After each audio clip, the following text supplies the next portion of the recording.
বিহার বড়সড় রাজনৈতিক পালাবদলের পথে। আঞ্চলিক দলগুলি ৩.৫ দশকের আধিপত্য কি শেষ হতে চলেছে? ২০ বছর পরে স্বরাষ্ট্র তথা পুলিশ দপ্তর ছাড়লেন নীতিশ। মুখ্যমন্ত্রীর চেয়ার রেখে সরকারের রাশ বিজেপির হাতে কি তুলে দিলেন নীতিশ? সেই প্রশ্ন ইতিমধ্যেই উঠে আসছে। ২০ বছর পরে স্বরাষ্ট্র তথা পুলিশ দপ্তর ছাড়লেন এবার নীতিশ কুমার। আরো বিস্তারিত জানবো আমাদের সঙ্গে এই মুহূর্তে সরাসরি নিউজরুম থেকে রয়েছেন আমাদের পলিটিক্যাল এডিটর আশিস চট্টোপাধ্যায়। আশিস দা, মুখ্যমন্ত্রীর চেয়ার রেখে সরকারের রাশ কি এবার বিজেপির হাতেই তুলে দিলেন নীতিশ? কি মনে করছে? দেখো, ভারতীয় রাজনীতিতে ধীরে ধীরে কিছুটা সরব, কিছুটা নীরব ভঙ্গিতে যে গভীর পরিবর্তন হয়ে চলেছে তার আরও একটি উদাহরণ বিহারে দেখা গেল। মগধের রাস, প্রাচীন মগধ আজকের পাটনা বিহার, তার রাস গত ৩৫-৪০ বছর ধরে ছিল আঞ্চলিক শক্তিগুলোর হাতে।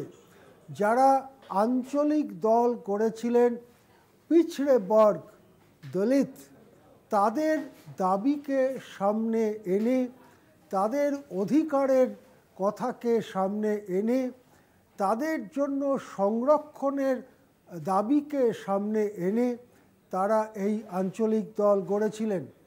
মূলত প্রাক্তন সমাজবাদী নেতারা এই সব দলগুলো গড়েছিলেন। এদের মধ্যে ছিলেন লালু প্রসাদ যাদব, যাদের পরিবারের শাসন ৯০ দশক থেকে কিছুদিন চলেছে।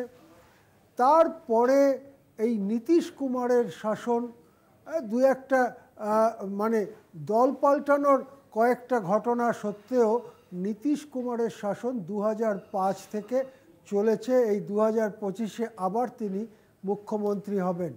এই নীতিশ কুমার, লালু প্রসাদ যাদব, প্রয়াত জর্জ ফার্নান্ডেজ ইত্যাদি ইত্যাদি নেতারা, তারা মূলত একটা সমাজবাদী ধারণার ভিত্তিতে সমাজের যারা পিছিয়ে পড়া, হাজার হাজার বছর ধরে যারা বর্ণাশ্রম ব্যবস্থায় শোষিত হয়েছেন, বঞ্চিত হয়েছেন, তাদেরকে সামনে তুলে ধরার রাজনীতি করে রাজ্য শাসন করতে পেরেছিলেন।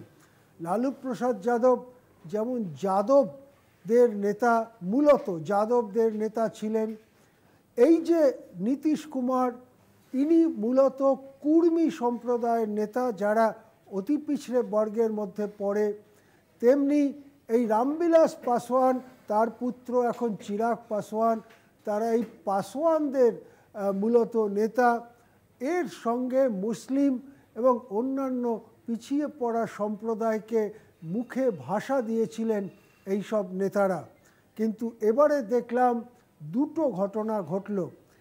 আসন বন্টনের সময় এনডিএতে সমান সমান আসন বন্টিত হলো জেডিইউ, নীতিশ কুমারের দল, এবং বিজেপির মধ্যে। উভয় দলই ১০১টি করে আসন প্রতিদ্বন্দ্বিতা করলেন। কিন্তু ভোটের ফল বেরোলে দেখা গেল আশ্চর্য ফল। প্রায় যে কটা আসন বিজেপি দাঁড়িয়েছে, ওই ৮-১০টা বাদ দিলে সব তারা জিতেছে। সংসদীয় গণতন্ত্রে, বিশেষ করে ভারতের সংসদীয় গণতন্ত্রে বিপুল হাওয়া, ঝড়ের মতো হাওয়া না থাকলে এ ফল কখনো হয় না।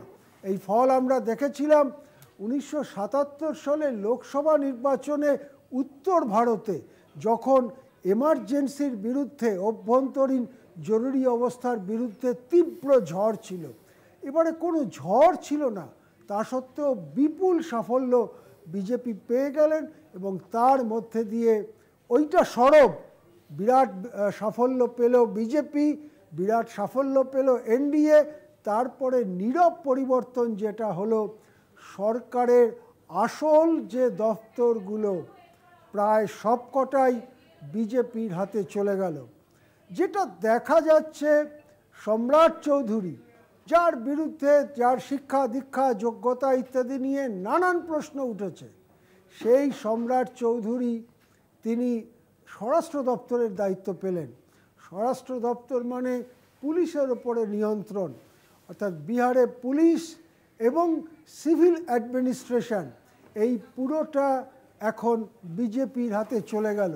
তার সাথে আরও কি গেল, এই আরেকজন ডেপুটি বিজয় কুমার সিনহা, তার যদি দপ্তরগুলোকে দেখা যায়, রেভিনিউ, ল্যান্ড রিফর্মস, এইগুলো তার হাতে চলে গেল। মঙ্গল পাণ্ডে আরেকজন প্রধান বিজেপি নেতা, তার হাতে চলে গেল হেলথ, স্বাস্থ্য এবং আইন দপ্তর। তাহলে মূল দপ্তরগুলোর দায়িত্বে চলে এলো বিজেপি। এটাই কি নীতিশ কুমারের সাথে নীরব বোঝাপড়া ছিল, যে এমনকি বিজেপির এমএলএ সংখ্যা বেশি হলেও নীতিশ চেয়ারে বসবেন, নীতিশ মুখ্যমন্ত্রী হবেন, কিন্তু তাকে সামনে রেখে বিহার চালাবে বিজেপি, সেই দিকেই কি বিহার চলে গেল? এর আগে ঠিক একই রকম জিনিস আমরা মহারাষ্ট্রে দেখেছি। মহারাষ্ট্রে একনাথ শিন্ডেকে সামনে রেখে এনডিএ বা ওখানে মহাজুতি বলা হয়, তারা ভোটে গিয়েছিল। একনাথ শিন্ডে মুখ্যমন্ত্রী ছিলেন, কিন্তু ভোটের পরে বিজেপি এত আসন এবং মোটামুটি বলা যেতে পারে যত আসনে প্রার্থী দিয়েছিল তার 90% জিতে গেল বিজেপি। একনাথ শিন্ডেকে আর মুখ্যমন্ত্রী করা হলো না, মুখ্যমন্ত্রী হলেন বিজেপি নেতা দেবেন্দ্র ফডনবিস। মহারাষ্ট্র, যেটা দীর্ঘদিন ধরে আঞ্চলিক দলগুলোর একটা প্রাধান্য ছিল, সেই মহারাষ্ট্র বিজেপির সঙ্গে চলে গেল মুখ্যমন্ত্রীর মাধ্যমে। বিহারে সরাসরি সেটা এখনই সম্ভব না হলেও বিহারের আসল ক্ষমতা ট্রান্সফার হয়ে গেল বিজেপির হাতে। এই জিনিস আঞ্চলিক দলগুলো কি শুধু দেখবে? এর পরেও কি এনডিএতে বিজেপির বশংবদ হয়ে থাকবে? যে বিজেপি আদর্শগতভাবে মনুবাদের কথা বলে, যে বিজেপি বর্ণাশ্রম ব্যবস্থা এবং সনাতন ধর্মের গুণগান করে, সেই বিজেপির নেতৃত্বে এই কুর্মী নেতা নীতিশ বা ওই পাসওয়ান নেতা চিরাগ, তারা কি শুধু ক্ষমতার লোভে থাকতে পারবেন?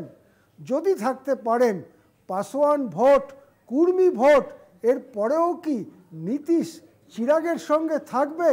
এই সব কিছু প্রশ্ন এখন সামনে এসে যাচ্ছে। স্বভাবতই কি মহারাষ্ট্র কি বিহার, ভারতের রাজনীতিতে হয়তো একটা নির্বাচন শেষ হলো, তার থেকে শুরু হলো নতুন এক প্রক্রিয়া।